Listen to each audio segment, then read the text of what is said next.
O Edivandro, ele tem o mestrado e o doutorado pela Escola de Engenharia de São Carlos, nesse tema de gestão ágil de projetos.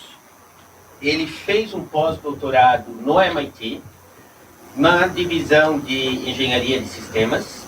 Durante esse período, ele ficou como pesquisador, desenvolvendo vários projetos nessa linha no MIT. Ele continua com o vínculo lá, então, na verdade, ele tem um vínculo agora, nesse instante ainda, parte no Brasil, parte nos Estados Unidos, através dessa divisão do MIT. E ele vai, então, nos dar essa introdução a essa temática hoje. Ressalto também que ele é coautor ainda do primeiro livro de gestão ágil de projetos publicado no idioma português. Se eu não me engano, isso foi em 2011. Então, eu acho que nós estamos com a pessoa certa aqui para trazer esse tema para nós hoje aqui e para o MBA de Produtos e Serviços. Agradecendo novamente a presença de todos, voltando, esperando que seja útil o tempo investido aqui, e também agradecendo principalmente ao Edivandro pela disponibilidade de estar aqui com nós hoje. Obrigado. Passo a palavra a você, Edivandro. Obrigado. Bom, boa tarde. Boa tarde. Se eu estiver falando muito baixo, vocês podem levantar a mão e pedir para eu aumentar um pouco o volume.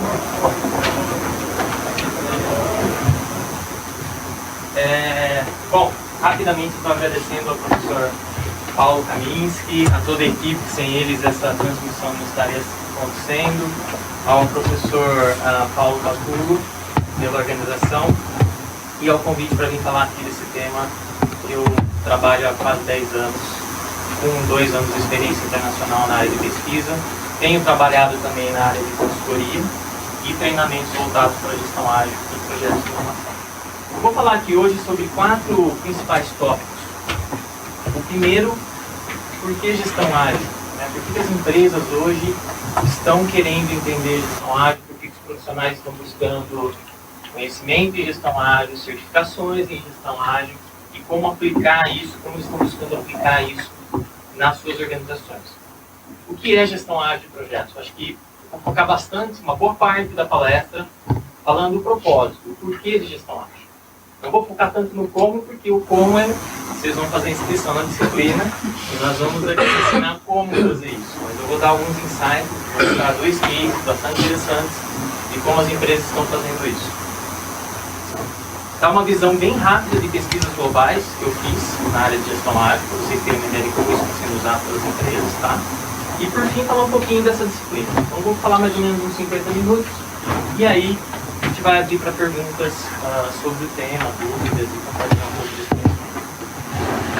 Bom, por que as empresas estão buscando hoje a agilidade organizacional e gestão ágil de projetos?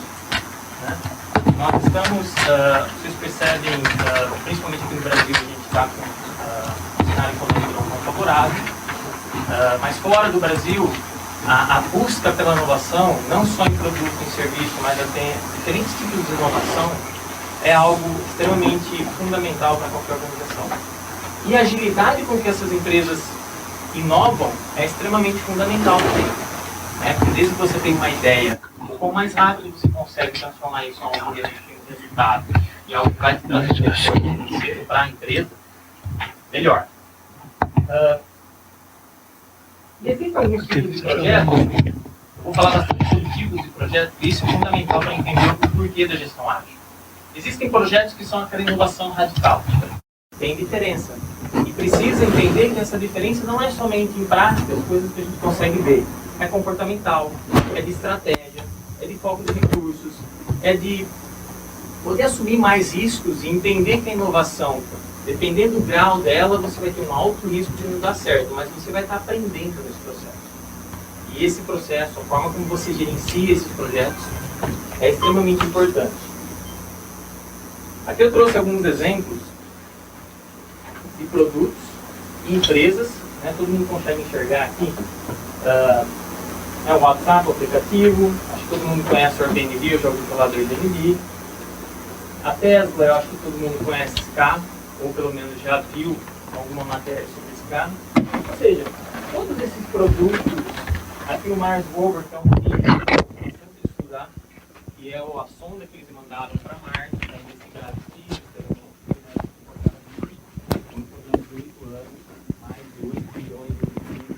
Ou seja, a pergunta aqui é o seguinte: esses projetos, programas ou até empresas, eles têm um elemento comum, tá? E o elemento comum nessas empresas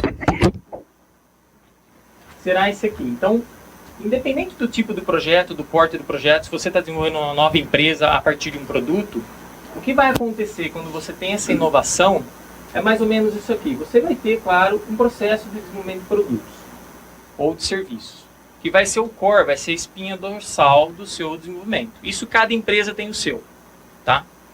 O que é comum nesse tipo de projeto é esse ciclo, né? Ou essa onda de incertezas e riscos que vai acontecer durante todo o ciclo de vida do seu projeto. E quanto mais inovador, mais você vai oscilar em termos de incertezas e riscos. E uma das técnicas que está sendo usada hoje para reduzir isso é justamente gestão ágil, que faz com que você trabalhe de forma mais interativa para você poder antecipar esses riscos, testar coisas que ainda não foram lançadas e de alguma forma aprender rapidamente, ou seja, essa curva de aprendizado aumentar de forma exponencial, para que você consiga ter o resultado esperado. Tá? Vamos falar de um case. Esse case está na mídia, tem um artigo da Forbes, inclusive, né? Tem um link aqui embaixo, depois, se vocês reverem a apresentação ou o próprio vídeo, vocês vão poder buscar isso. Foi publicado na Forbes e eles destacam o seguinte: por que a Tesla, né, e aí eu trouxe a foto do modelo S, eu não dirigi esse carro, né, infelizmente, mas eu entrei dentro desse carro, é realmente fantástico. E aí você faz a seguinte pergunta: bom, a Mercedes, a BMW, eles não tinham tecnologia para fazer isso? Ou seja, qual o acesso à tecnologia, qual acesso, qual a novidade que tem nesse carro? É um carro elétrico, um design diferenciado, né? E o que a Tesla tem de diferente é justamente algumas práticas que eles estão fazendo. E aí eu trouxe uma lista aqui para vocês entenderem isso. Então, por exemplo, a produção da maior parte dos componentes desse carro é feita internamente. O oposto do que é feito na indústria automobilística, onde você tenta, né, fazer o outsourcing, ou seja, comprar de fornecedores para você ter um menor custo, você ter focar muito mais naquela parte principal do carro. A Tesla está fazendo o contrário, porque ela quer agilidade na decisão. E quando ela muda uma peça, um componente, ela tem maior rapidez para poder mudar essa parte do carro. Eles estão atualizando o design do projeto continuamente. Isso também é algo interessante. E aí tem um exemplo aqui que eles contrataram um CEO para fazer um RP customizado para eles, ao invés de comprar um do mercado, que existem tantas marcas, para atender o tipo de processo de produção que eles tinham. Então esse CEO foi contratado exclusivamente para construir um RP e eles chegaram numa versão desse sistema em 4 meses. Um RP inteiro. Quem aqui trabalha com RP vai saber qual que é a complexidade de um tipo de sistema desse. Times pequenos colocalizados com habilidades para resolver problemas complexos. Até aqui não tem nenhuma novidade. 3 designers foram os responsáveis para desenvolver esse modelo S. Aí você fala: puxa, mas é um carro que ganhou vários prêmios, é um carro que é a vitrine da empresa hoje, e foram 3 designers que trabalharam nele full time, junto com os engenheiros, para poder fazer esse projeto acontecer o mais rápido possível. E interação constante com os usuários dos carros. E aqui é um aspecto interessante, que é o sistema que eles têm de tracking, ou seja, de uso do carro on time. Então conta até um exemplo, o artigo menciona um exemplo onde acho que teve um acidente num veículo e eles conseguiram captar essas informações rapidamente e já mudar o modelo em questões de semanas. Ou seja, fazer as correções do carro em questões de semana. Hoje eu vou na concessionária e compro um carro. A concessionária ou a fabricante vai saber como é que eu estou usando esse veículo. A não ser quando eu vou, né, na manutenção, e aí faz aquele checklist e fala: nossa, está acabando com o seu carro, né? Mas assim, quanto que as montadoras hoje, de outras marcas, têm acesso a esses dados on time? Que é a proximidade que você tem com o cliente. Eu vou falar bastante disso. Vamos falar de outro caso. E eu trouxe os casos primeiro justamente para fazer essa provocação. Primeiro um caso de um carro manufaturado, de um produto físico, e agora um caso de um software. E aí na parte de software fica fácil, né? Porque gestão ágil surgiu na área de software, certo? Ou seja, todos os métodos que nós conhecemos foram disseminados, grande parte por conta dos projetos de software, por essa indústria de software. E hoje o que está acontecendo, outras indústrias estão tentando entender, estão combinando essas práticas, algumas indústrias nem chamam isso de gestão ágil, mas eles usam práticas similares, para poder ter alguns resultados que essas empresas de indústria de software estão conseguindo. Que é maior agilidade, redução de custo, flexibilidade para poder absorver mudanças, visão no longo prazo, mas com uma execução no curto prazo bastante otimizada, bastante focada, com resultados tangíveis e muita interação com o cliente. Usar Big Data e outras tecnologias que estão aí para acesso a dados e coletar esses dados de forma on-time e conseguir usar esses dados em favor do projeto, ou do programa, ou do próprio negócio. E aqui eu trago alguns itens interessantes, né? Eles começaram a jornada de usar a gestão ágil nesse departamento em 2011. Só para vocês terem uma ideia, eram 4.000 pessoas no departamento. E eles distribuíram essas 4.000 pessoas em grupos de 10 a 12 pessoas, em interações de 3 semanas, e começaram a usar a gestão ágil. E você fala, puxa, imagina a bagunça que devia ter sido um grupo, um departamento de 4.000 pessoas usando gestão ágil, ou seja, mudando a forma de gerenciar e desenvolver projetos. Não foi fácil, tanto é que eles gastaram no mínimo 1 ano para todo mundo entender como é que era aquele comportamento e algumas das práticas e poder realmente desenvolver e alcançar os objetivos que eles estavam querendo com o uso de gestão ágil, né? Aqui estão algumas das recomendações que eles deram. Então não vou focar em todas, tá? Eu até marquei aqui algumas que eu acho interessante. Que é o que? Por exemplo, deixar o time se autoformar. Ele usa até a palavra em inglês, autoform. Que seria o time poder escolher com quem ele quer trabalhar, ao invés do projeto. Tanto é que o projeto, quem decidia quem iria trabalhar era o próprio Brian, que foi o responsável por puxar essa demanda dentro da empresa, mas as pessoas escolhiam com quem eles gostariam de trabalhar. Isso é fantástico, né? Quem já trabalhou aqui com alguém que você não se dava muito bem, mas teve que trabalhar? Acho que todo mundo já teve essa experiência. E quem trabalhou aqui com pessoas que você falava assim, puxa, o cara é meu irmão, nasci com ele. Funciona muito melhor.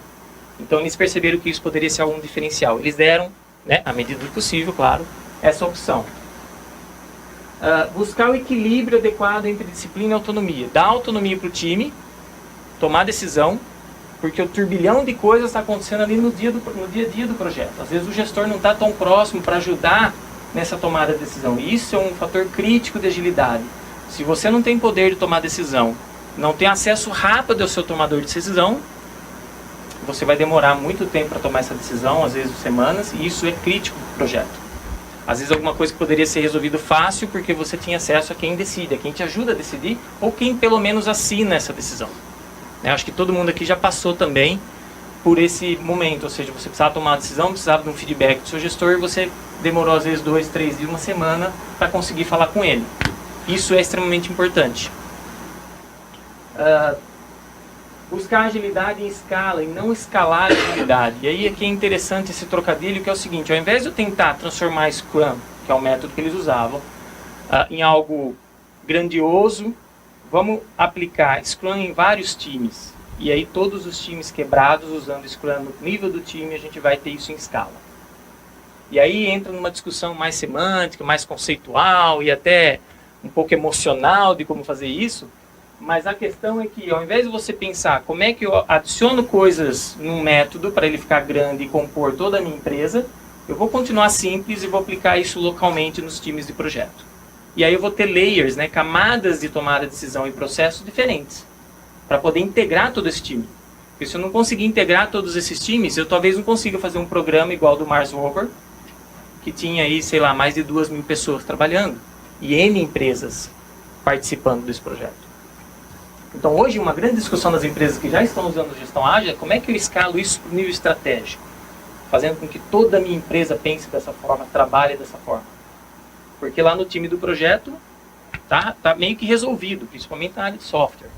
né? Mas e para toda a organização? E para um departamento de 4.000 pessoas, 5.000 pessoas, 10.000 pessoas? E aí ele fala de algumas dicas interessantes, e aqui eu destaco essa aqui, principalmente. Parar de tentar antecipar o futuro, tá? E não tentar copiar os outros. Porque tudo que, quando a gente fala em gestão ágil, e assim, o foco é ser simples, os métodos, não tem muito segredo, tá? O acesso à informação está aí, o problema é como executar isso. E é por isso que copiar os outros às vezes não funciona, né? Se você vai visitar uma Apple, uma Google, uma IDEO, você vai ver como eles trabalham. Então é muito mais comportamental, muito mais atitude, e a prática vem para apoiar esse comportamento, para ajudar as pessoas a trabalhar daquela forma. Então existe uma mudança de como agir, de como gerenciar esse tipo de projeto. E aqui estão alguns exemplos baseados em fontes secundárias. Está aí um outro desafio, buscar casos realmente detalhados, diferente do livro da Toyota, né? E tem um aí bastante famoso no mercado, que é dessa largura, onde o pessoal fez um estudo grande. Gestão ágil a gente não tem muito isso. Tá? Então, os casos que a gente encontra normalmente são fora do exterior.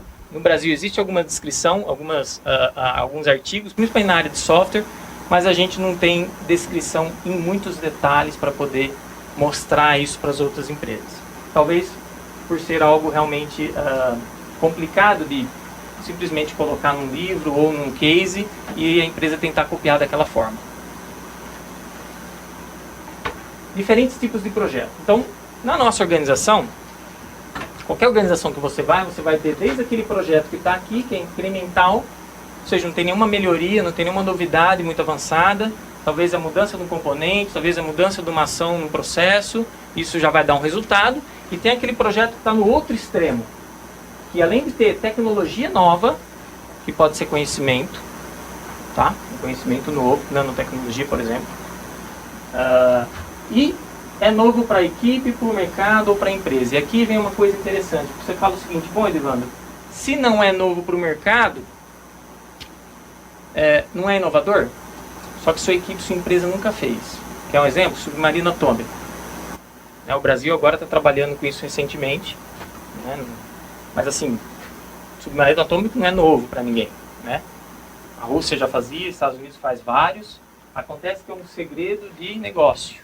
Então, para quem está fazendo isso pela primeira vez, vai ser extremamente inovador. Ou seja, a gente vai ter que aprender isso. E é isso que muitas empresas fazem quando desenvolvem alguma tecnologia nova. Segredo de negócio. Então, toda empresa que vai tentar copiar vai ter o mesmo problema, os mesmos desafios que aquela empresa teve no começo.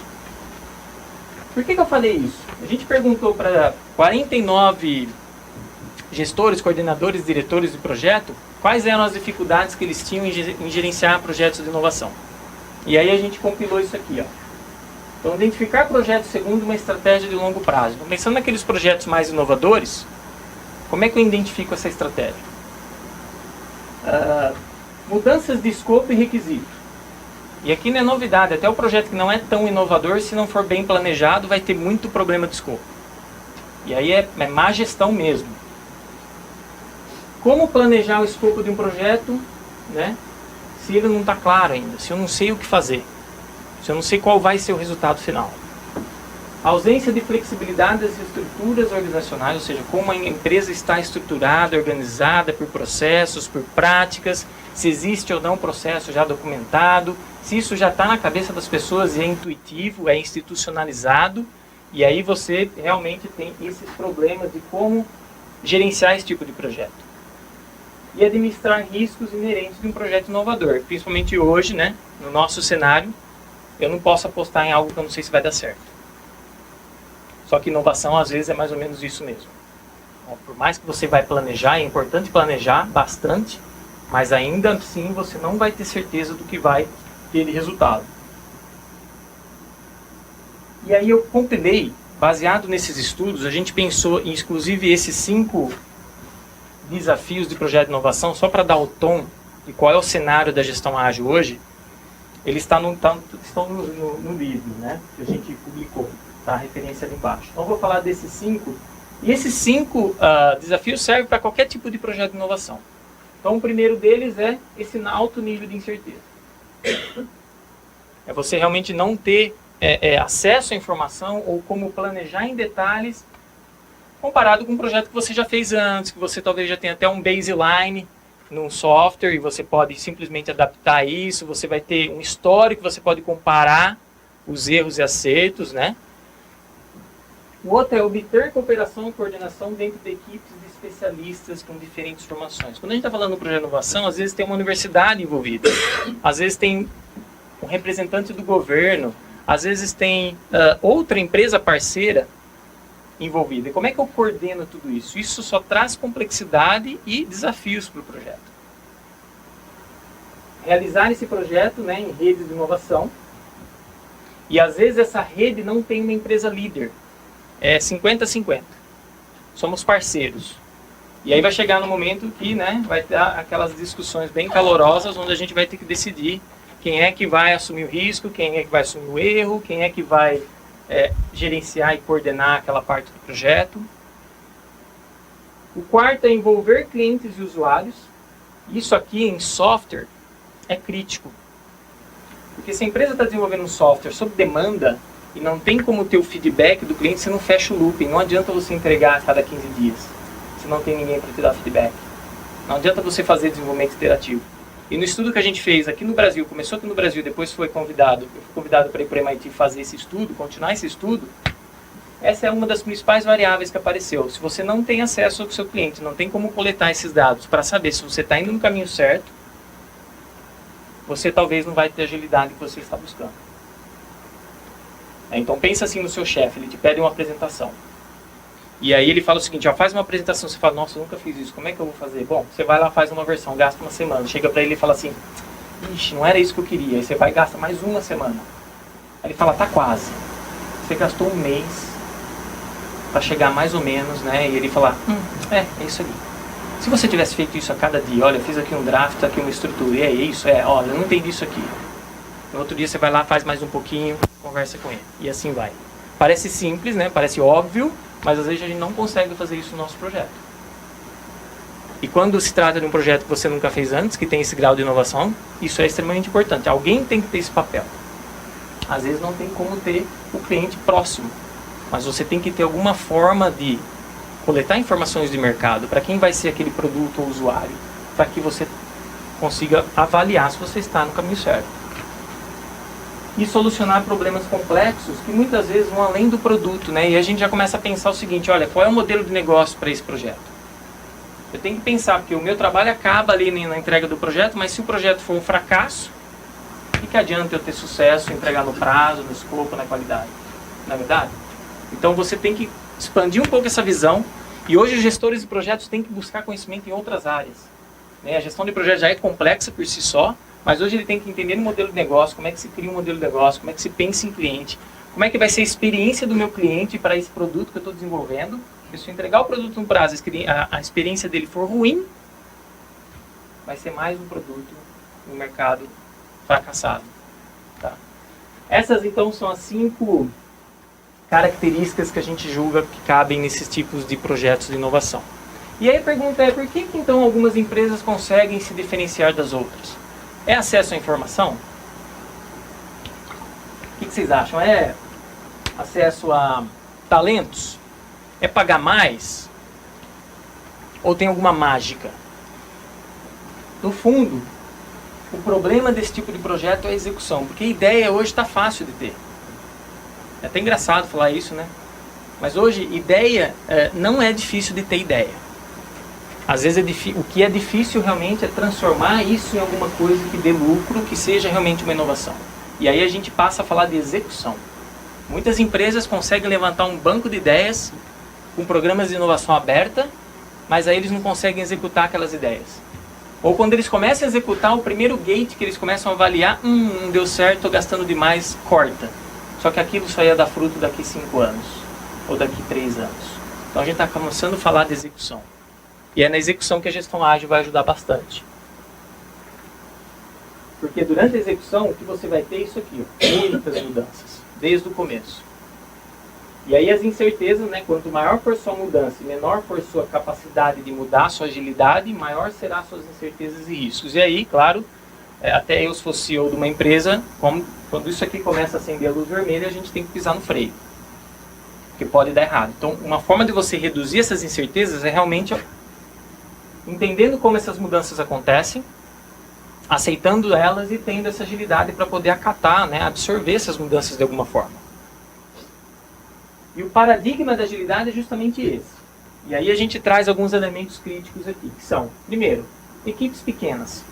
Porque a comunicação, a tomada de decisão, a sinergia, a produtividade da equipe, ela tem que ser diferente nesse tipo de projeto.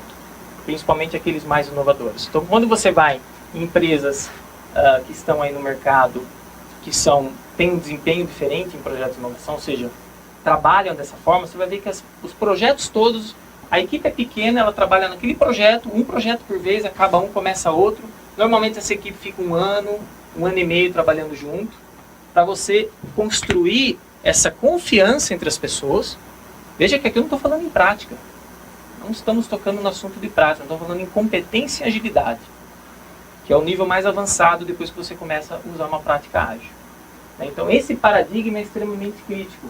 Você tem que ter essas pessoas munidas de ferramentas e habilidades especiais, eu digo especiais que podem ser construídas, diferenciadas, trabalhando em contato com o cliente, e aí você vai ter essa rede que gera inovação e valor, né? Então hoje, a gente tem essas contradições que precisam ser resolvidas, né? Então primeiro, eu tenho que ter previsibilidade, mas eu tenho que ser flexível. Eu não posso soltar um navio sem ninguém lá no comando e ver onde é que ele vai parar. Inovação, mas eu também tenho que minimizar risco. Não adianta se apostar, né, tudo em projeto de alto grau de inovação e você esquece da sua operação. Então isso também é bastante óbvio, mas você tem que ter inovação também, mas não pode esquecer de que os riscos têm que ser controlados, gerenciados. E aí você tem que focar na entrega de valor com redução de custo. A redução de custo não vai sair dessa lista nunca. Sempre a gente vai ter que buscar fazer mais com menos. Ou até aquele ponto de equilíbrio onde você não sacrifica qualidade, prazo, experiência do cliente e assim por diante. Bom, até agora eu não falei o que é gestão ágil, né? O que é gestão ágil, então? E aqui eu vou dar a gente vai discutir os princípios e valores para vocês entenderem que não é só prática. Não adianta ir lá e aplicar Scrum, que talvez você não vai ter o resultado que você está esperando. Eu conheço muitas empresas que estão usando ágil e estão tendo problema. Porque não é uma questão só da prática. Tem que trabalhar habilidades, tem que trabalhar comportamento. A prática é a ciência da coisa, ou seja, é uma das hipóteses que vai ajudar você a ter resultado. Mas aí você tem que trabalhar outras coisas, outros níveis de outras perspectivas e outras dimensões. É por isso que a gente chama gestão ágil de abordagem. Porque dependendo do que a sua empresa está fazendo, ela não precisa necessariamente usar o Scrum ou um outro método conhecido chamado método ágil, mas se ela conseguir fazer desenvolvimento iterativo, por exemplo, que é uma das coisas que está no coração dessas práticas, ela já pode conseguir um nível de agilidade melhor. E tomada de decisão mais rápida é independente da prática. Mas ela está correlacionada. Não adianta você adotar a prática de desenvolvimento iterativo, entregar a cada 15 dias, se você não consegue feedback ou fechar esse ciclo com o cliente. Então esse é um exemplo de que só a prática por si só não traz agilidade.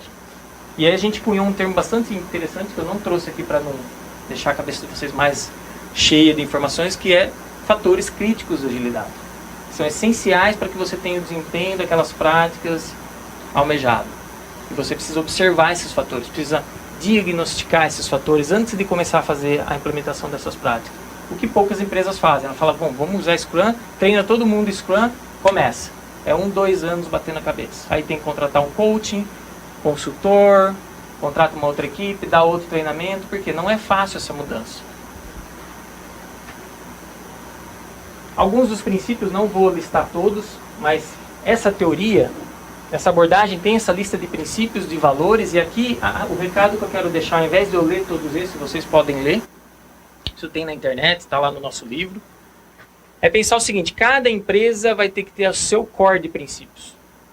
Eu estou implementando gestão ágil, o que eu quero com isso? Quais são os princípios da gestão ágil da minha empresa? E adaptar isso para a sua realidade. Porque se você for lá no Manifesto Ágil, para software, você vai ver que muitos princípios lá tem bem a cara de software. Ah, Evandro, eu não sou de software, então não serve para mim? Não, peraí. Vamos contextualizar, vamos adaptar para o seu cenário. Crie a sua própria lista de princípios. Né? Toda empresa não tem missão, valores, é a mesma coisa para o seu projeto. Ou para a sua equipe que vai usar gestão ágil. E aí o que eu quero focar aqui são esses 5 diferenciais, que eu acho muito mais importante do que os princípios. Os princípios faz parte desse conceito, é preciso ter, mas a gente precisa entender primeiro o que difere gestão ágil de outras formas de gestão, ou daquela waterfall, né, cascata que a gente conhece e que a gente faz comparações muitas vezes. Eu vou falar sobre cada um desses itens. O primeiro é visão. Eu trouxe um exemplo aqui que vocês provavelmente devem conhecer, né, que foi a visão de colocar um homem na Lua e voltar na década de 60.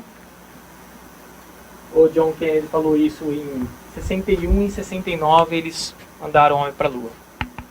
Chega a ser uma meta, mas não, assim, falta alguns elementos daquela meta SMART, o que ele falou. Mas não deixa de ser uma visão. E por que visão é um elemento diferenciador da gestão ágil de projetos? É porque a gente não está falando em escopo. O escopo ele fecha o que você precisa entregar. Você já está falando da solução. A visão deve ser desafiadora, deve ser motivadora e deve dar um norte para a equipe. Como é que você vai chegar lá? A gente vai cair naquela figurinha lá da curva de aprendizado, dos ciclos de iteração. E aí que está a dificuldade da maioria das empresas, que às vezes ela tem um escopo e não tem uma visão. E aí o escopo, ele limita muito a solução. E às vezes você não vai ser inovador, porque você vai usar uma metodologia de análise de fases, de gate, onde os critérios não condizem com aquele tipo de projeto. Então, para cada tipo de projeto, é importante ter uma abordagem diferente. Se é um projeto mais inovador, ele tem que ter um diferencial em como já começa a construir esse projeto. O oposto daquele projeto onde eu já tenho conhecimento, onde o foco é, vamos planejar o mínimo detalhe, que a gente consegue, a gente tem previsibilidade, e aí vai ter que mudar? Claro que vai ter que mudar. Vai haver mudança também. Mas eu consigo fazer esse planejamento, eu consigo fechar esse escopo que eu vou entregar para o cliente. A segunda é desenvolvimento interativo. Então, quando você fala em gestão ágil, invariavelmente você vai estar falando de desenvolvimento interativo. E essa é uma característica fundamental. Se a empresa fala que está usando gestão ágil, a primeira coisa que você tem que perguntar é assim, quais são os ciclos de desenvolvimento que você tem. Como é que você desenvolve o seu projeto? A gente tem entregas a cada 2 semanas, a gente faz um ciclo de 1 semana, ou a gente faz ciclos de 1 mês e quebra isso em 1 semana, com entregas parciais. E você pode falar, Evandro, mas o meu produto não dá, eu estou fazendo um avião, eu não entrego um pedaço da asa, depois mais um pedaço da asa, depois mais um pedaço da asa, depois eu fecho a asa. Não, mas eu tenho o protótipo da asa, eu tenho o teste da asa, eu tenho várias coisas que podem ser consideradas entregas e você pode pegar essa informação, coletar esse feedback do cliente. Então aí a gente vai ter que fazer uma análise de cada tipo de projeto. Cada tipo de fator crítico da agilidade que nós vamos ter. E vão ter projetos que a gente não vai conseguir usar desenvolvimento iterativo puro. Eu vou ter que ter um planejamento bastante detalhado do meu modelo de desenvolvimento de produtos. E aí para algumas partes do projeto eu posso trabalhar com equipes focadas usando gestão ágil. Vai melhorar? Vai. Mas eu não vou conseguir trabalhar nesse contexto, né? Entregar uma asa, testar, joga a asa fora, constrói a outra, testar, até, né, construir 10 asas, a 10ª ficou boa. É mais ou menos isso que acontece com o software, né? Construo uma versão, deu um monte de bug, vou lá, corrijo outra versão e assim vai. Hoje, graças à tecnologia de 3D, de impressora 3D principalmente, eu lembro que não muito tempo atrás eu estava fazendo um estudo numa empresa de design, durante meu mestrado, a impressora 3D mais ou menos tinha esse espaço aqui, ó. Custava uma fortuna. Você vai lá na Amazon, eu morando nos Estados Unidos, eu quase trouxe uma embora, desse tamanho, $3.000. Então, para alguns produtos físicos, agora é possível você fazer esse tipo de desenvolvimento interativo. Isso é fantástico. Tem escolas, né? A USP, inclusive, está produzindo impressora 3D. Então, isso vai chegar ao ponto, assim, toda... né? Na sua casa, você não tem a sua impressora, você vai ter uma impressora 3D. Ah, quebrou minha maçaneta, eu vou lá e imprimo a maçaneta. Quebrou o meu pointer, vou lá e imprimo um pointer. Então, veja como a manufatura está caminhando para um tipo de processo diferente. Onde eu vou conseguir produzir muitas coisas, baixando lá o arquivo da empresa, que hoje produz o produto, com o descritivo, compra a impressora e imprime em casa. Resolvido. E aí você vai conseguir fazer isso em vários tipos de projetos. Autogestão. E aí a gente começa a falar dessa parte software da coisa. Que é eu dar liberdade para a equipe planejar, envolver ela no planejamento, né? Porque antigamente como é que era o papel do gestor de projetos? Ele detinha todo o conhecimento sobre planejar, sobre controlar. Hoje cada membro da equipe tem que conhecer gestão de projetos, tem que saber o que é gestão de projetos, tem que saber como é que é a dinâmica de um projeto. Senão ele nem consegue falar para o gestor assim, olha, tá vendo essa entrega aqui? Vai dar pepino. Por quê? Por causa desse risco, por causa dessa incerteza, não consegui planejar isso, não consegui falar com o cliente, o fornecedor não me entregou. Essa visão tem que ser construída em cada membro da equipe. E aí esse planejamento fino, diário, vai ficar a cargo dessas pessoas. Eu vou chegar e falar assim para você, olha, meu amigo, essa aqui é a sua entrega, a gente combinou lá que dá para fazer assim, assim, assim, daqui 2 semanas a gente vai entregar. Eu não vou vir aqui amanhã e te perguntar o que você está fazendo. Ou como você está fazendo. A gente vai discutir problemas. Qual que é o seu progresso, se você está tendo alguma dificuldade, se você precisa de algum suporte meu que eu não consiga, que você não está conseguindo, e assim por diante. Mas essa microgestão, ela vai ficar muito a cargo das pessoas e da própria equipe. Então tem equipes de gestão ágil que não tem gestor, né? Ele tem um líder, o Scrum Master, que não é um gestor de projetos. Tem gestores que fazem o papel de Scrum Master e vice-versa. Aí tem uma discussão, né? Quem é quem, o que cada um faz, não vem aqui atrapalhar o que eu faço. Mas assim, o Scrum Master, o papel dele é fazer com que o processo funcione. Que todo mundo entenda como é que é a dinâmica da gestão ágil. Tá? E aí as pessoas vão ter esse conhecimento também. E elas vão ajudar esse gestor nesse projeto, nesse planejamento, nesse controle. E envolvimento do cliente, que eu falei bastante, né? Então esse é um fator crítico hoje. Então muitas das empresas que eu converso, pessoas que estão usando gestão ágil, um dos grandes desafios é realmente você ter esse feedback, né? Você conseguir esse feedback. E quando você consegue essa pessoa, o acesso ao cliente, ou essas informações, essa discussão, você consegue ter melhores resultados. Então foi o exemplo que eu dei da apresentação. É um exemplo simples, mas que vai se aplicar numa escala diferente num projeto de inovação ou até num projeto que não seja de inovação. Porque hoje não existe mais aquela tônica de que o cliente veio aqui, te deu um escopo, um briefing e volta daqui a 3 meses com o produto pronto. Isso não acontece mais em nenhum tipo de projeto. E simplicidade. Por que simplicidade? Gestão agrega valor? É uma pergunta interessante, né? O que vocês acham? Será que gestão agrega valor? Adiciona valor? Um pouco da cabeça, se for visão empresa, com certeza. Se for visão produto, é questionável. Exato. No fundo, o seu cliente não quer saber o modelo que você usa. Para ele está vendo aquele produto. Se você usou Scrum, XP, Xbolinha, XYZ, não interessa. Então, quanto menos eu gastar com coisas complexas, porque tem projeto que não precisa tornar a gestão complexa. E a gente tem a tendência de fazer as coisas ficarem complexas, né? Isso é natural. A simplicidade é a arte. Então você começa com um negócio monstruoso e depois de um mês você tem aquela tela que você fala, puxa vida, como é que eu não pensei nisso antes? É o processo de criação natural. A gente tem que buscar essa simplicidade na gestão. Então tem empresas que usam um software simplesmente para fazer o Kanban lá, o backlog de atividades. Está funcionando e é daquele jeito. Tem empresas que usam um quadro visual. Ponto, gente. Não preciso comprar um software, ensinar todo mundo a ensinar a usar o software. Então essa busca da simplicidade na gestão, coisas que talvez não vão agregar valor no produto final, que é importante, que é um diferencial. Tá? E é por isso que você, quando vai numa empresa que usa gestão ágil, você vai ver quadro visual, quadro Kanban, vai ter o software lá para poder gerar indicador de desempenho, que é mais fácil do que ficar gerando na mão, mas dá para gerar na mão também. Tá? Então você vai ver esses artefatos muito simples para gerenciar esses tipos de projeto. E isso cabe para a maioria dos projetos. Né? Não dá para gerenciar o projeto de construção de um avião só com um quadro branco, óbvio. Mas vão ter partes desse avião, software, por exemplo, que vão ser gerenciados dessa forma, e essa informação vai alimentar um sistema, um software maior, em escala. Bom, falamos dos cinco diferenciais. Né? Qual que é o futuro da gestão ágil, então? baseado nesses 5 diferenciais, no que a gente tem visto ao longo dos anos, a gente está entendendo que a gestão ágil, ela vai caminhar para a competência. Então, como é que eu uso essas práticas, como é que eu uso essa abordagem para criar algo chamado competência em agilidade? Que aí a gente não está falando só de prática.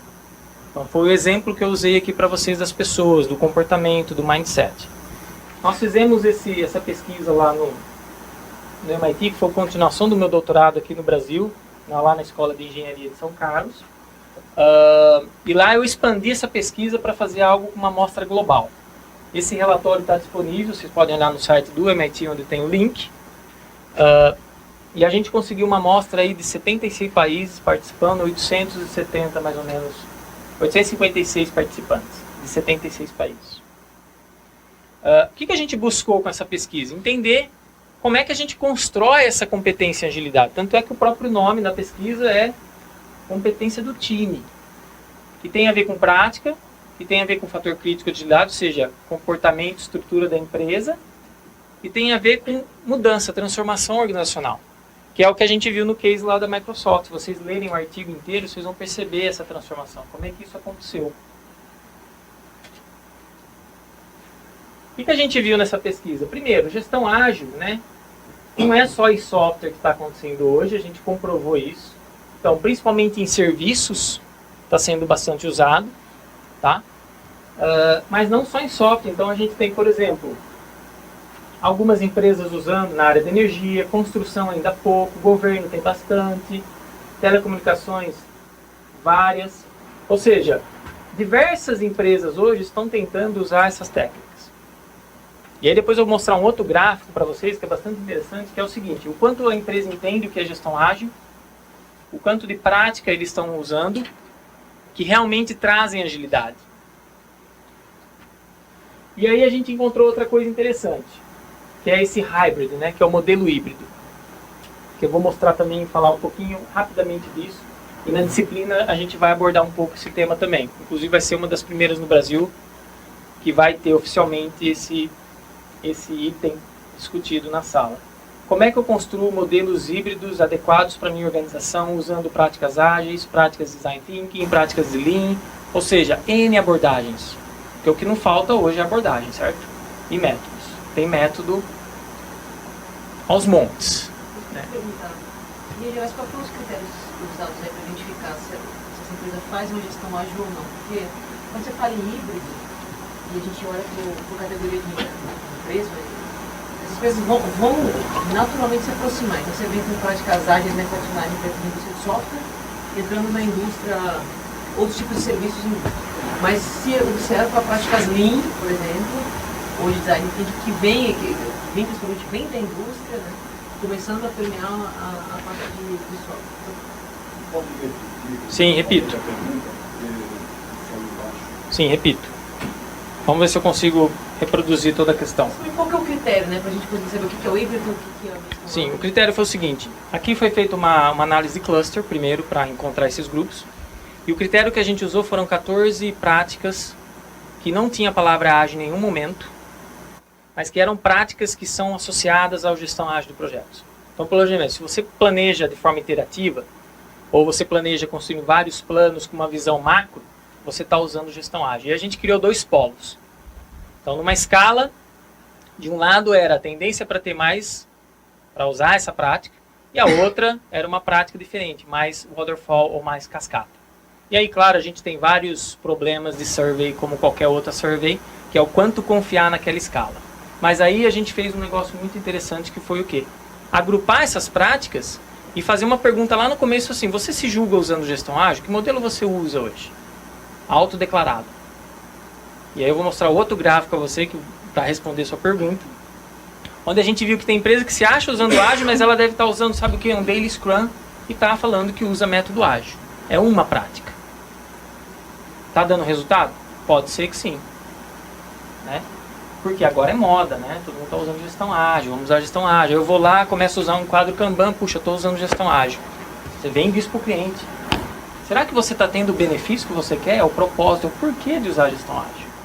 Você traçou um plano para entender se aquele quadro vai te dar o resultado que você quer antes e poder mensurar isso, ou você está usando simplesmente porque é legal? Então esse tipo de questionamento que eu como pesquisador faço quando vou numa empresa, é falar o seguinte: por que você quer usar a gestão ágil? Pouca gente sabe me responder o porquê. Ah, não, porque todo mundo está usando, porque o PMI lá está divulgando os relatórios, inclusive eu vi o seu nome lá, então eu vou usar. Legal. Não é essa a resposta que a gente deve ter. Então esse senso crítico é extremamente importante. E o modelo híbrido justamente é o seguinte: olha, eu vou construir algo que é com o meu DNA. Eu posso chamar de método XPTO empresa José. É meu. Ah, é ágil? Não sei, eu estou tendo resultado em agilidade que eu quero. E aí medir agilidade, que é outra história. Como é que eu meço agilidade? Deixa eu chegar na sua resposta. Esse gráfico aqui. Como é que a gente fez? Usando aqueles 14 critérios, cruzando isso com as empresas que falaram que eram ágil, que usavam híbrido, a gente percebeu que tinham empresas que achavam que estavam usando o tradicional, mas na verdade tinham muitas práticas associadas à abordagem de gestão ágil, sem chamar de agilidade, sem chamar de gestão ágil. Isso é extremamente interessante. E aí a gente quebra um pouco esse paradigma de que para ser ágil você precisa usar um método chamado ágil, ou uma prática chamada Scrum. Agilidade é desempenho, é competência. Eu posso conseguir de outras formas. Claro que práticas que hoje são usadas nesses métodos contribuem muito. Tanto é que a gente conseguiu associar resultado, desempenho dos projetos com as empresas que usavam mais práticas ágeis. Então você tem melhor resultado em custo, satisfação do cliente e tempo. A gente cruzou 4 variáveis. As 3 dessas deram significância na análise estatística. Então, isso é importante. Pensar mais com foco na agilidade do que no caráter ou no nome da técnica. Né? Então, a gente viu também empresas que falavam que estavam usando gestão ágil, mas não tinha tantas práticas assim. Então, é aquele exemplo que eu te dei. Às vezes ele está usando um Kanban, Lean, né? Então ágil tem muita... foi uma evolução, talvez uma troca de nome, mas você olha muitas coisas de Lean em ágil e vice-versa.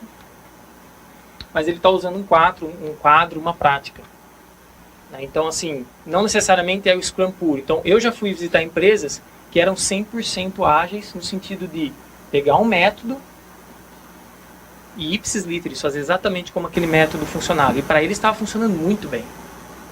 Várias equipes trabalhando numa mesma sala, com quadro visual, fazendo os rituais que eles têm no Scrum, e os clientes estavam tendo resultado. Então, isso que é importante. Para eles funcionou muito bem usar aquilo de forma 100% pura, mas vão ter empresas que não vai conseguir fazer isso. Então aí a questão é o porquê, é o propósito. Então quando a gente fala em modelos híbridos, ela vai ser uma solução para diferentes indústrias para desenvolver o quê? A competência como a agilidade. Então hoje eu chamo de teoria da agilidade. Se a empresa quer ser ágil, quer ter competência e agilidade, não significa simplesmente adotar um método ágil. É muito além disso. Eu visitei uma grande empresa de design nos Estados Unidos, que é mundialmente famosa, não preciso nem falar o nome, mas eles usam práticas de design thinking. E conversando com uma gestora, uma coordenadora de projetos, falei: Evandro, o que a gente usa aqui não é ágil? Eu falei: super. Equipes focadas, dedicadas, trabalhando em contato com o cliente, prototipando, gerando resultado, fazendo esse looping, iterando, né? Fazendo iterações. É gestão ágil, eles não chamam de gestão ágil, eles chamam de outra coisa. Isso é a competência e agilidade. Então essa teoria vai explicar muito desse comportamento, desse resultado e com aquilo que eles obtêm no final do projeto. E aí vem o tal do modelo híbrido. Então a gente publicou um artigo na capa da Mundo PM recentemente, primeiro definindo o que é um modelo híbrido, né? Tem empresas que já usam isso, mas não chamam de modelo híbrido. Mas a gente quer entender a ciência por trás disso, para a gente poder chegar na empresa e recomendar: olha, como é que você vai construir um modelo híbrido?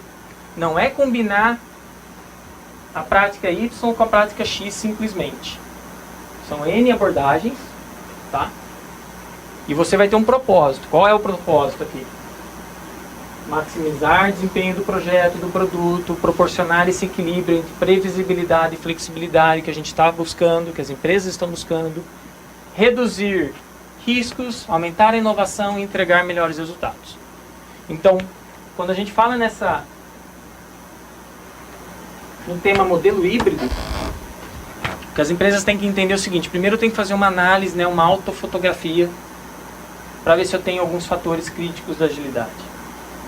Aí eu vou olhar o seguinte: o que eu tenho de conhecimento em termos de práticas de gestão que são benchmarking, que podem ser usadas. Consigo usar isso? Tem os elementos na minha empresa que vão me ajudar a tirar resultado dessas práticas? Sim. Aí eu começo a construir o meu modelo. Que aí o nome no final você decide, né? E aí eu dou essas 5 dicas para quem quer implementar a gestão ágil. Primeiro, entender o porquê. Qual que é o propósito? Cada prática vai te dar um resultado. Então eu passei vários meses trabalhando com empresas onde eu via qual era o comportamento quando você começa a implementar um quadro visual, por exemplo. Você começa a expor visualmente o desempenho das pessoas. Isso é bastante interessante, isso vai acontecer se vocês quiserem adaptar nas suas empresas. Aí você tem que entender o porquê você está fazendo aquilo tem que estar claro para as pessoas, tem que entender os papéis de cada um no processo, para não virar bagunça. Porque toda transformação, toda mudança, inovação em gestão é complicado. Se inovação em produto e serviço já é difícil, imagine mudar o comportamento de uma empresa, de um time que já trabalha assim há muito tempo. Comece com uma prática, ou 2, e escale, até que você chegue num método que você vai pegar do mercado ou vai construir você mesmo, na sua empresa. Combine com o seu processo existente. Não tente jogar fora do dia para a noite o que você já está fazendo, que não vai funcionar. Então você tem que ir melhorando isso de forma escalável, orgânica, sustentável. Mensurar os resultados é fundamental, porque senão você está fazendo por fazer. O que aquilo está me melhorando, está dando de melhora comparado com o que eu já tinha. E tornar isso visível, divulgar. Fazer uma ação interna de divulgação disso. E escalar de forma orgânica. Então, os elementos dessa receita vão te ajudar, vão te dar um norte de como você pode adotar algumas dessas práticas. Algumas são mais simples, outras são mais complexas. Por exemplo, você deixar o planejamento fino para uma equipe decidido na semana, pode ser algo muito avançado para aquele estágio do projeto. Vou ter que pegar na mão, vou ter que ajudar, vou ter que mostrar para eles como é que faz isso, dar confiança, dar autonomia para ele fazer isso. Então, existem N coisas envolvidas nesse processo. Talvez começar com uma reunião diária, que é o que muitas empresas fazem. Tanto é que a Daily Scrum, se você olhar pesquisas de empresas, é aquela reunião diária de 15 minutos de feedback, que chama-se de Daily Scrum, mas tem empresa que já fazia isso há anos e não chamava de Daily Scrum. É uma prática simples, fácil de aplicar e que pode já dar um resultado imediato na organização ou no projeto. Então, pode começar com esse tipo de reunião. É um exemplo. E aí a gente caminha, quando a gente está falando em gestão ágil como competência. Recentemente o PMI lançou esse estudo, é gratuito, vocês podem achar no link. Esse link está pequenininho aqui, mas vocês podem me mandar um e-mail, eu mando o link, ou vai lá nas minhas redes sociais, vocês vão ver o link, eu divulguei isso aí. Eles me convidaram para fazer alguns comentários sobre o relatório, e esse relatório trata da agilidade como uma competência organizacional. Então a Tesla tem essas características, várias outras empresas estão buscando essa competência em agilidade, porque é muito daquela, como é que eu mudo, como é que vai ser minha empresa daqui a 5 anos? Como é que vai ser o mercado de automóveis daqui a 20 anos? Será que eu estou pensando em mobilidade ou eu estou pensando no produto automóvel? Como é que vai ser a mobilidade? Às vezes eu não vou precisar de um automóvel. Eu vou ter redes interconectadas de transporte, onde eu vou poder usar uma bicicleta aqui, uma moto ali, um ônibus ali, porque eu não preciso de carro. E aí a empresa que fabrica carro está com os dias contados. Então ela tem que pensar mais adiante. E ela tem que ter essa habilidade de mudar, talvez até o próprio o negócio inteiro dela. Repensar isso. E aí é muito do que é discutido um pouco nesse relatório, fala de benchmark, então vale a pena dar uma olhadinha, tá? Bom, estou dentro do prazo. Vamos falar um pouquinho da disciplina. Eu fiquei muito feliz com o convite do professor Paulo para juntos desenvolver junto com o Daniel, lá de São Carlos, que é parceiro de pesquisa, foi meu orientador, e hoje a gente trabalha junto em várias ações, várias iniciativas, e uma delas vai ser trazer essa disciplina nova aqui para o PES, um programa de excelência já há anos na área de desenvolvimento de produtos e serviços. E o objetivo dessa disciplina vai ser discutir bastante essas práticas e como fazer isso nas organizações em diferentes setores, em diferentes tipos de projeto. Então, a gente não vai focar somente em um método, mas nós vamos dar essa visão ou vamos iniciar vocês para vocês poderem construir esses modelos híbridos nas suas organizações, né? E fazer essa gestão ágil de projetos.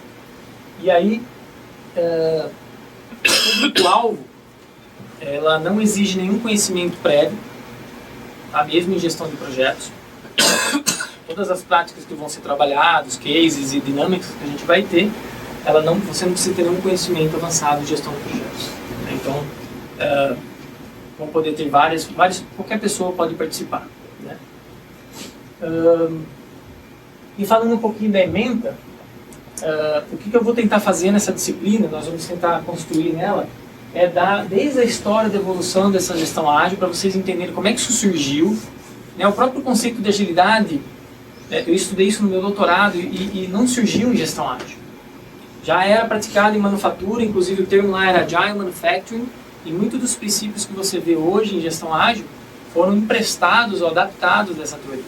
Então o conceito, a teoria de agilidade não é nova para a gestão ágil, mas ela é o seu pilar central. Entender essa agilidade foi um dos meus objetivos no meu doutorado. Quem quiser pode baixar minha tese de doutorado. Acho que ninguém vai gostar de ler tese. Bom, eu cansei de ler minha tese, né? O professor pode dizer melhor que eu, mas quem quiser pode buscar a tese e dar uma olhada na tese e entender esse conceito. Definições, princípios e valores. Nós vamos falar dos métodos ágeis. Quais são eles? Principais práticas, técnicas e ferramentas. Então a gente vai tentar simular isso e as pessoas usarem essas práticas. Modelo de referência para gestão ágil, ou seja, dar uma receita para que a empresa, ou que vocês possam desenvolver isso nas empresas. Formação de times ágeis, conduzindo o projeto segundo essa filosofia, adaptando modelos ágeis para diferentes projetos, que aí são os modelos híbridos. Identificação desses fatores críticos da agilidade, que para mim é um pilar central, inclusive, para você ter maior sucesso com essas práticas, né? E falar também do futuro da gestão ágil e essa nova tendência agora que é a agilidade organizacional. Porque tudo aquilo que está funcionando no nível do projeto, seria fantástico se a gente pudesse, né, se nós conseguíssemos fazer isso no nível organizacional estratégico. Porque com o dinamismo do mercado, de novas tecnologias, existe até um estudo, eu tentei encontrar esse estudo para trazer para vocês, mas que fala que, não sei se é 50%, 40% das empresas hoje do Forbes, que estão lá no índice 500, vão desaparecer em 10 anos. E é um número assustador, que você fala assim, puxa vida, vão morrer as empresas? Não sabe, é uma estimativa. Mas isso é indicativo da mudança que a gente está sofrendo. E a gente pode ver vários exemplos aí, a gente pode passar horas discutindo Uber, a gente pode passar horas discutindo por que a Blockbuster morreu, hoje quem vale é a Netflix, será que a Netflix daqui a uns anos vai valer? A gente não sabe, mas a tecnologia, a mudança, o acesso à informação que a gente está tendo, faz com que as empresas precisam colocar agilidade na sua estratégia e buscar isso a todo custo. Porque caso contrário, os competidores vão engolir eles. Aí ninguém quer sair do negócio. Uma empresa foi criada para dar lucro, para sobreviver, para ter 100 anos, 200 anos e assim por diante. Bom, então, era isso. Aqui estão as referências. Depois eu não sei como é que vai ser o pessoal que participou, que talvez recebeu uma cópia da apresentação. Se você disponibilizar. Aí é o professor que disponibiliza, talvez a gente coloque isso no próprio site da disciplina. No site, tá? E aqui estão meus contatos. Será o meu prazer, o maior prazer, trocar ideias com vocês. Então, pode me mandar e-mail, pode me adicionar no LinkedIn. É fácil de me encontrar e eu respondo e-mail com bastante periodicidade. Então, vai ser um prazer continuar conversando com vocês. Obrigado.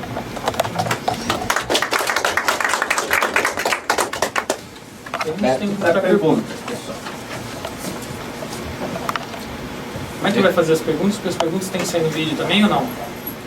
Se o senhor puder repetir as perguntas. Tá bom. Não tem microfone que eu possa circular? Por favor. Ou vem aqui na frente fazer pergunta, olha que beleza. Aí ninguém vai vir, né? Aí não tem pergunta. Quem gostaria de iniciar? Por favor, quer começar com uma... Não, eu diria... Bom, Posso perguntar?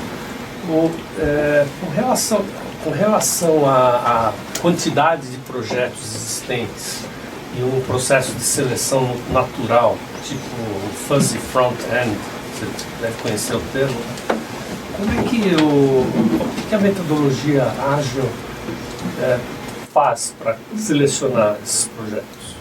Qual que é o...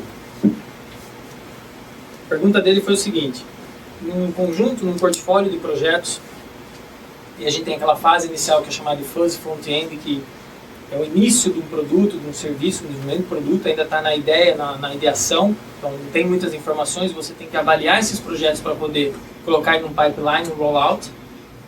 O que a gestão ágil de projetos pode ajudar? Eu acho que aí a pergunta é, primeiro entender, eu foquei isso bastante na execução. Acho que a gestão ágil vai ajudar aí para ajudar a identificar que projeto deve ser gerenciado dessa forma. Antes da execução. Antes da execução. Qual desses projetos é um forte candidato para ser gerenciado dessa forma? E aí eu tenho que pensar em alocação de recursos, de pessoas, se vai ser uma equipe dedicada, se vão ser múltiplas equipes. Então muitas vezes a empresa esquece de fazer esse questionamento de como é que vai ser a gestão desse projeto. Eu estou avaliando o projeto, estou avaliando o retorno do investimento dele, estou fazendo lá uma análise de fluxo de caixa, descontado, estou usando alguns critérios para poder decidir se esse projeto vai acontecer ou não, e não estou pensando ainda como é que eu vou fazer a gestão e como é que eu vou fazer a execução desse projeto. E é aí que está o problema. Uma vez que esse projeto é executado, a tendência é fazer a gestão da mesma forma como os outros projetos na organização. E aí a chance de não dar certo é muito grande, principalmente se for um projeto de alta complexidade, inovação. Então acho que talvez a gestão ágil ela não toque muito nesse ponto.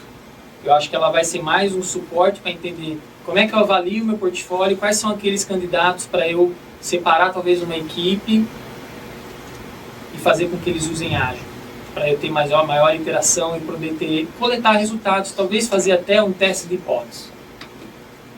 Então vamos fazer uma fase depois do front-end, para eliminar os loopbacks, não ficar voltando. Isso. Uma coisa que é interessante no desenvolvimento interativo na gestão ágil é essa capacidade de você testar hipóteses.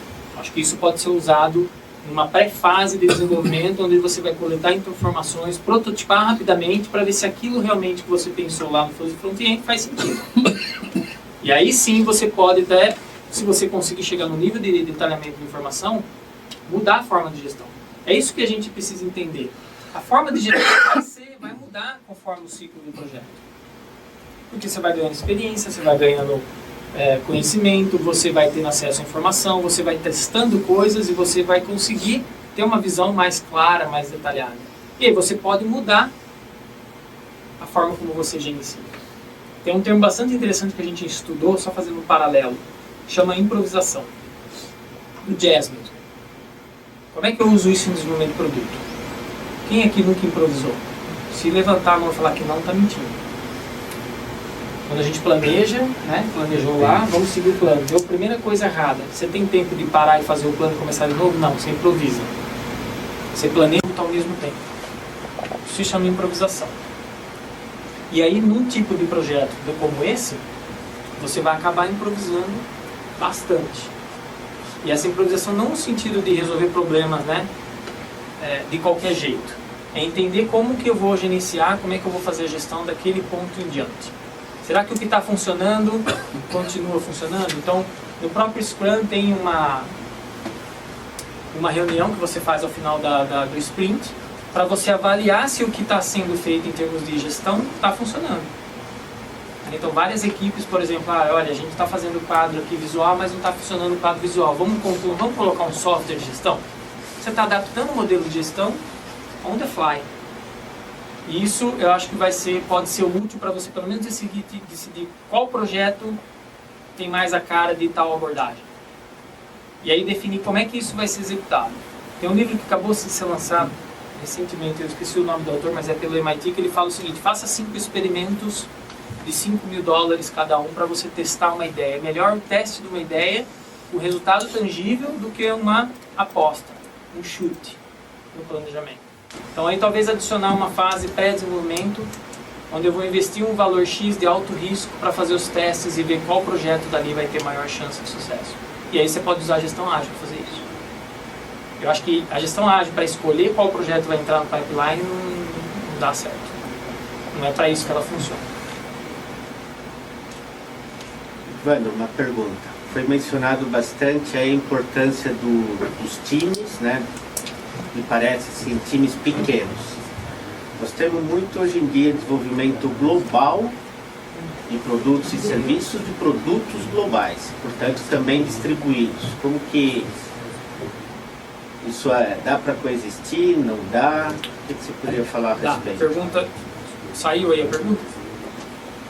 A pergunta assim, em projetos globais onde tem muitas pessoas envolvidas, dá para usar times pequenos? Sim, dá.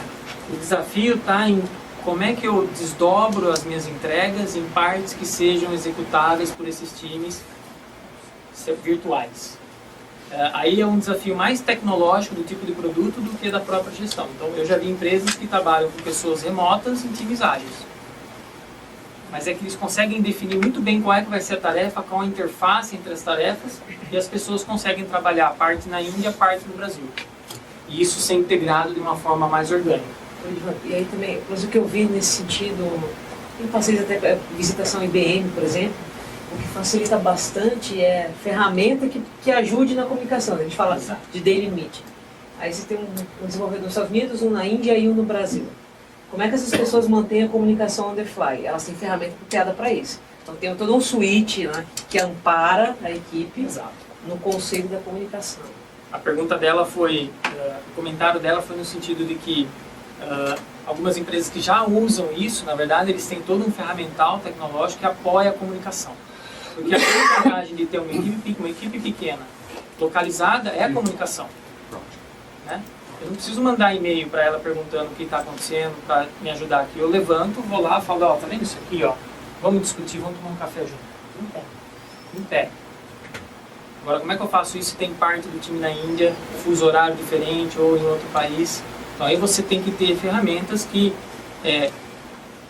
reduzam o impacto dessa não presença. Né? Não é perfeito, mas dá, funciona. E eu acho que você conseguir construir ou você conseguir desdobrar o seu produto em partes modulares é um indicativo de sucesso. Porque aí você consegue trabalhar com esses times localizados nessas partes e você consegue uma integração muito boa.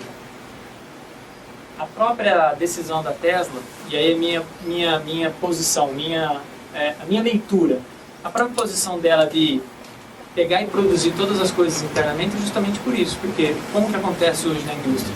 Uma parte do produto do projeto é aqui, feita aqui, outra é outra indústria que está lá na Alemanha, e aí chega, eu monto a carcaça e integro isso. Ela quer tomar decisão rápida, ela quer mudar o design sempre que necessário. Então, se eu não conseguir, se eu não trouxer isso de volta para dentro da fábrica, há um custo alto, não é de graça isso. Mas em vantagem eu vou conseguir mudar meu design em 6 meses, 3 meses, ao passo que num programa normal é 1-2 anos. Mas ela só consegue fazer isso porque esse carro ainda é muito artesanal. Exato. Certo? Exato. Eu não consigo terceirizar o que talvez nem eu sei como fazer ainda. Né? Então é um caso atípico, mas é possível de fazer. Você falou bastante cases de empresas inovadoras, mesmo do LinkedIn, WhatsApp, essas empresas mais inovadoras. Nas empresas tradicionais, que precisam escrever a metodologia, precisa ter um passo a passo para ser seguido, é mais tradicional mesmo. Tem experiências de que a metodologia ágil pode ser implantada e você consiga escrever isso? Se você tem alguns casos que as empresas não conseguem nem escrever essa metodologia, mas uma coisa comportamental, e eles colocam algumas coisas para agilizar, né, aplicar a metodologia ágil, mas nas empresas tradicionais mesmo. Pegou? Eu acho que vamos separar a pergunta em duas partes. A primeira é, eu devo ter isso documentado. Se eu passei essa informação, se eu passei essa impressão, não está errado, você tem que ter documentado. Você desenhar um processo, documentar um processo é o primeiro passo para você ensinar isso para uma pessoa. Então isso, independente de ser ágil ou não, tem que ser feito. A segunda parte, numa empresa tradicional dá para gestão ágil? Sim. De novo, qual é o propósito? Se eu vou buscar desenvolver projetos de inovação, lá no meu pipeline tem 3 projetos aqui que tem que ser dedicados, tem que ser equipe dedicada. É um projeto de alto risco, a pessoa só tem que estar pensando naquilo, eu vou usar uma metodologia diferente. E aí, o que eu vou fazer? Olha, eu tenho um processo aqui de Vando, eu tenho uns KPIs, eu tenho indicador de desempenho, por exemplo. Como é que eu adapto essas práticas para atender esses indicadores? E aí que vem o modelo híbrido. Então eu vou criar uma subversão, né, uma versão diferente desse processo que eu já tenho, com características de agilidade para poder resolver um projeto, ou trabalhar num projeto diferente. Agora, o projeto não é inovador, dá para fazer mesmo assim? Dá. Eu só não sei dizer para você qual vai ser o resultado. É aquilo de novo, qual é o propósito, como é que eu vou medir esse resultado. E aí, se eu tiver que mudar realmente para tentar buscar melhores resultados, por que não? Então, eu não vejo limitação de aplicação de métodos ágeis. Quando eu comecei a estudar isso em 2006, eu conhecia só os métodos ágeis. Eu falei, puxa vida, isso só serve para software. Tanto que um dos primeiros artigos que a gente escreveu, que foi publicado na PMJ, questiona isso. Gestão ágil não é só para software. Por quê? Porque se você extrair os elementos essenciais, os pilares, os conceitos, você consegue adaptar isso e ter esse desempenho em outros tipos de indústria. É lógico que se você falar o seguinte, olha, chega na sua empresa amanhã e fala assim, ó, Ivandro falou pra gente jogar fora o que a gente está usando e adotar o tal do Scrum. Não faça isso que você vai ser mandado embora. Eu não posso te contratar. Então assim, não tem uma receita. Aqueles 5 passos que eu dei, eu acho que é um caminho para você pensar no que pode ser feito melhor. A gente planeja o projeto, quem planeja é o gestor, ele só vem aqui e me pergunta quanto tempo vai demorar a atividade. Peraí, vamos melhorar isso? Vamos fazer sessões de planejamento integradas, interativas com as pessoas? Vamos usar um quadro visual? Vamos pensar em interação? Define uma macro entrega que dura um mês. Vamos quebrar isso em interações de 2 semanas. O que eu tenho que entregar em 2 semanas que eu possa agregar valor para o cliente ou mostrar para alguém que vai ser o sponsor do meu projeto?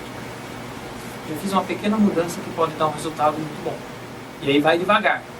Vai medindo isso. Implantando aos poucos. Exato.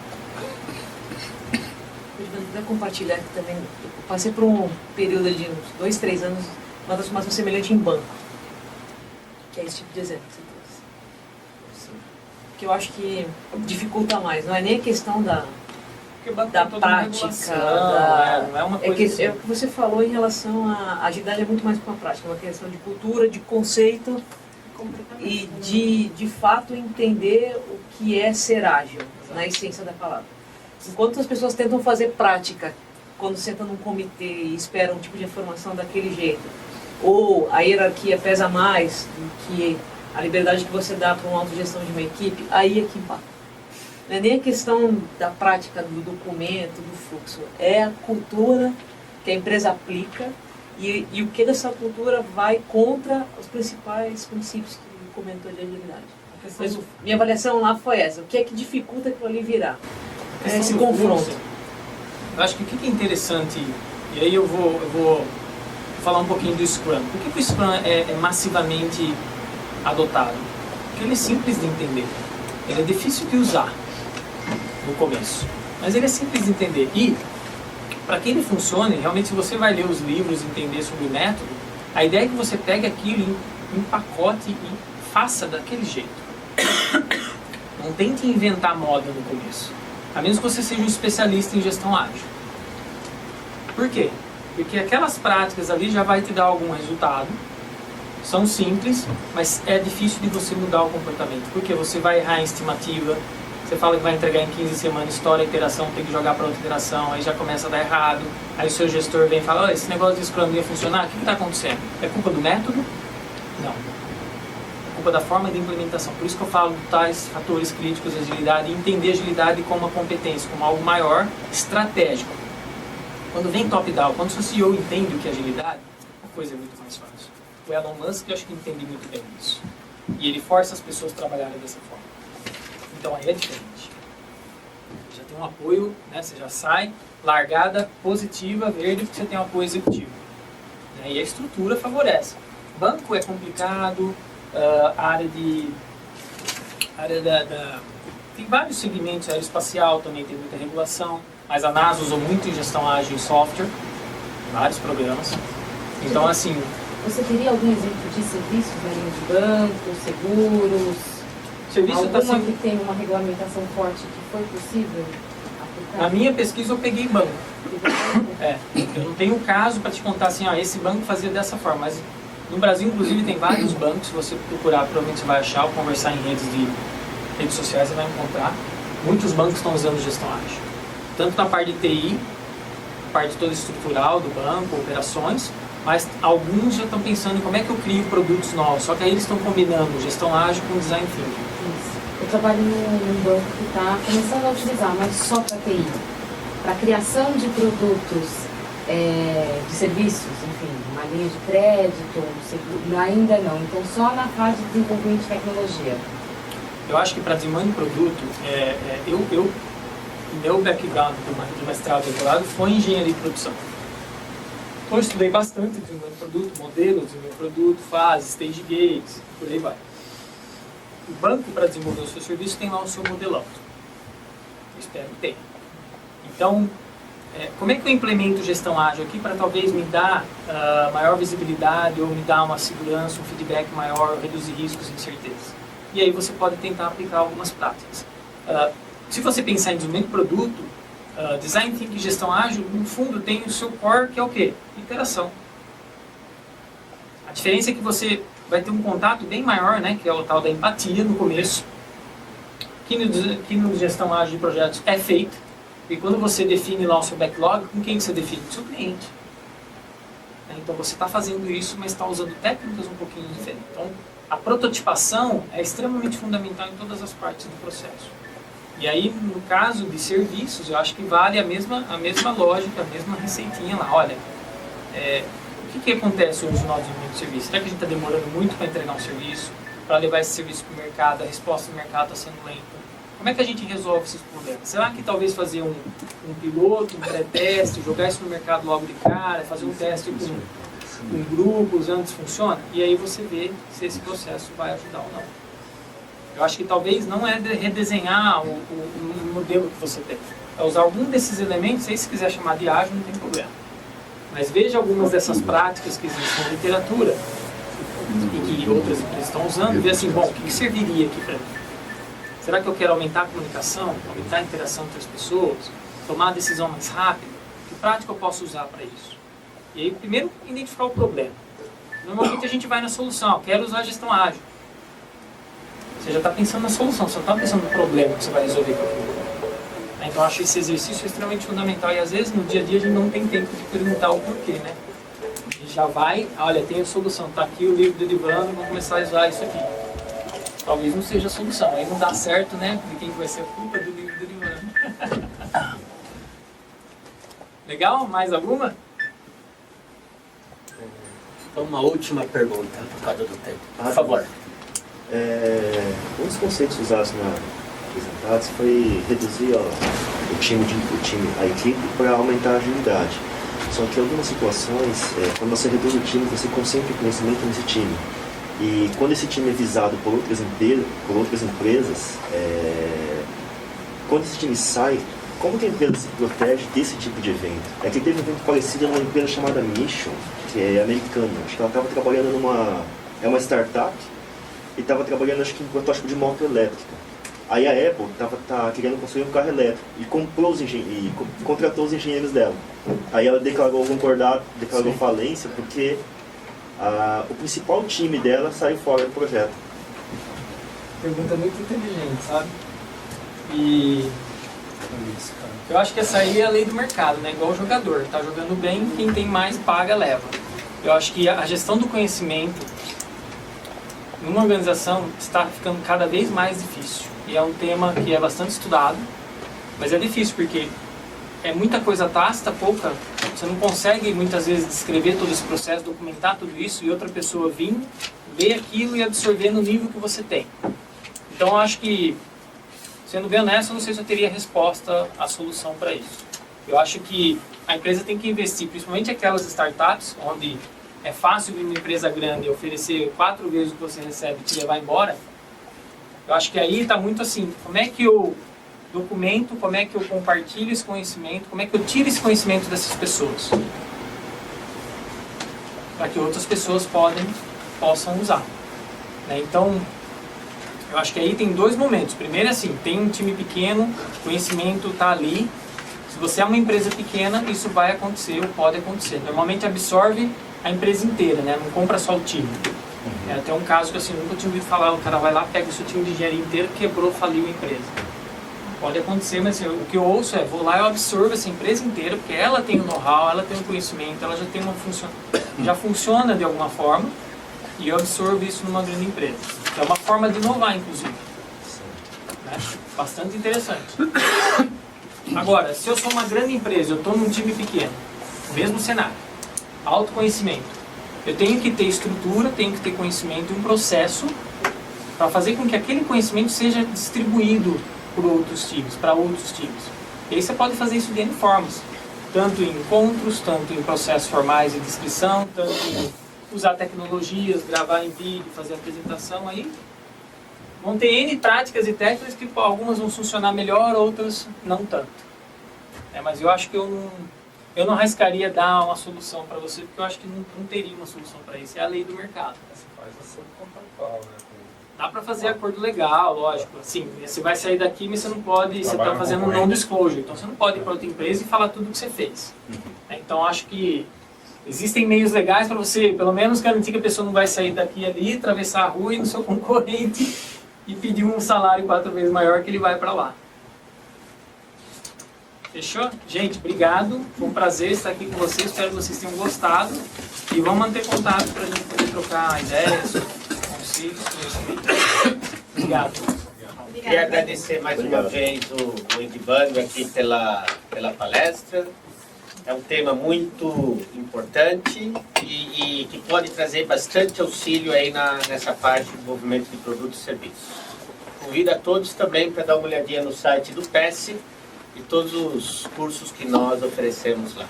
Obrigado a todos. Obrigado.